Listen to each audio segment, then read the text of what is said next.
સાબરકાંઠા જિલ્લામાં સૌથી વધુ શાકભાજીનું વાવેતર થતું હોય છે, ત્યારે અહીંની શાકભાજી અન્ય રાજ્યો સુધી પહોંચાડવામાં આવે છે, પરંતુ હાલમાં શાકભાજીમાં મંદી જોવા મળતા ખેડૂતોને શાકભાજી ફેંકવાની નોબત આવી છે। હાલમાં શાકભાજીના પાકમાં મંદી જોવા મળતા ખેડૂતોને લાવવા લઈ જવાનો ખર્ચ પણ નીકળી શકતો નથી। તો વિરામણાનો ખર્ચ, થેલીનો ખર્ચ સહિત પેટ્રોલ, ડીઝલ અથવા ખેડૂતો સાધન ભાડે કરીને આવે તેનો ખર્ચ પણ નીકળતો નથી।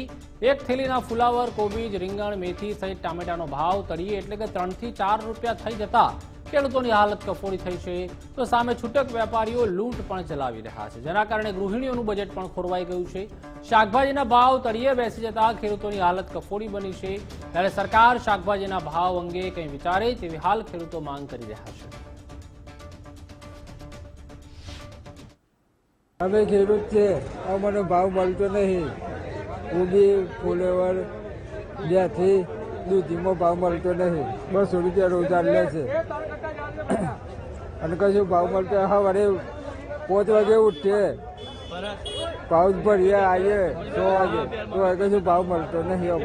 અમે સવારે કોબી ફૂલા લઈને આવ્યા છીએ, સવારના વહેલા 5 વાગ્યાના, હજી વેચાયું નહીં।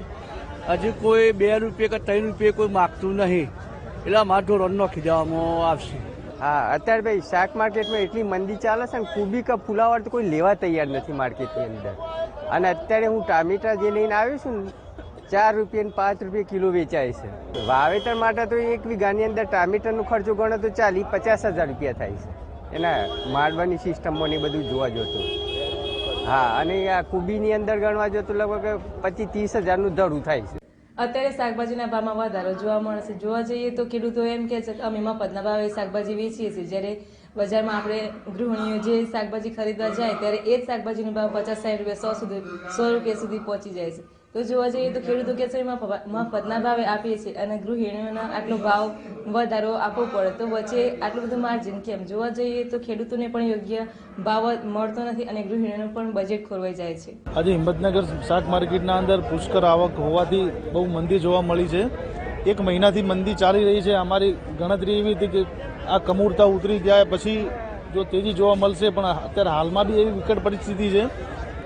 આજે ટામેટા ઓછામાં ઓછા 2-2.5 હજાર કેરેટ ટામેટા માર્કેટમાં આવેલા છે। આજે ટામેટા કોઈ લેવાવાળું નથી। ફુલાવર, કોબીની આવક એટલી બધી છે કે જો કે 50 રૂપિયાનું પાઉચ ફુલાવરનું વેચું છું તો બી કોઈ લેવાવાળું નથી। કોબીની બી પરિસ્થિતિ એવી છે।